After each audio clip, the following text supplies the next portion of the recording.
Well, originally we thought that they had crossed more vertically. In this case, it looks like the Black Hawk flew straight towards them and towards the airliner that was on approach. Uh, of course that shouldn't happen. Of course they were too high.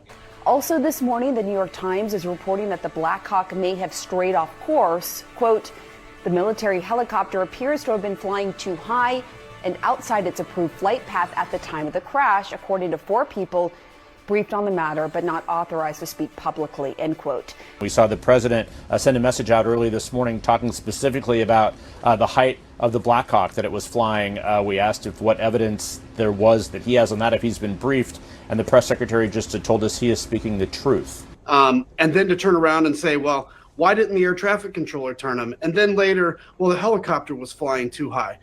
You had a helicopter the Black Hawk was too high. It was above the 200 limit by double.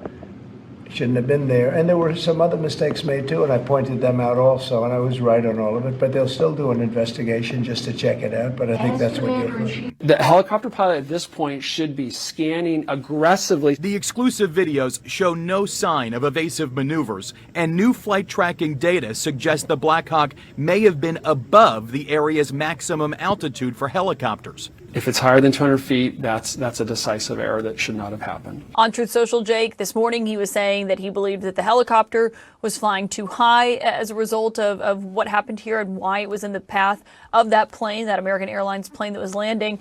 Yeah, there's so much new information coming in just this afternoon. There's a lot of talk about not obeying the 200-foot ceiling. It may have been up as high as 300 feet. The helicopter. The helicopter. Indication the helicopter may have been as much as half a mile off course. But it really speaks to the larger issue of a very complicated airspace. Peter, you've had a lot of experience working on these types of investigations. We're learning that the helicopter may have been flying 100 feet above the maximum allowed altitude, which is 200 feet.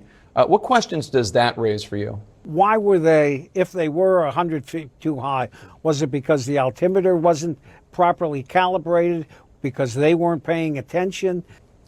It sounds like, and obviously these investigations take some time, but it sounds like what we have learned just in the last couple days are that the Black Hawk was at least 100 feet over the maximum level. So instead of at 200, what's the max? It was at least at 300 feet. Yep.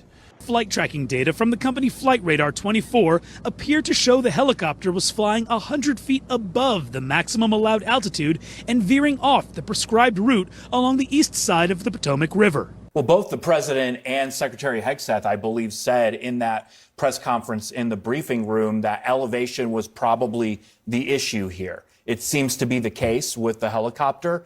And to your point, I mean, they were likely right in the moment, immediately after. And here it has been completely hijacked by something else.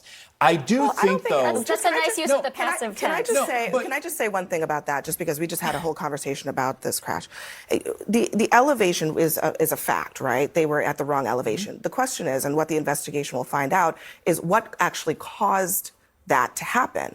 And yes, he did say, oh, the elevation is the problem, but then he said it's because of DEI and because of a lack of standards as a result of diversity initiatives. Frank, you're the master of language, so you probably have a better way of articulating this than I do. The conversation that I do think needs to be taking place in this country, and unfortunately Donald Trump uses DEI as the euphemism for it, is we have lowered standards across the board. We have lowered standards across the board in the name of entertainment, in the name of whatever. And it's happening. It's happening in education. It's happening in sports. It's happening in the workplace. And that is a conversation that I think is legitimate and needs to be had.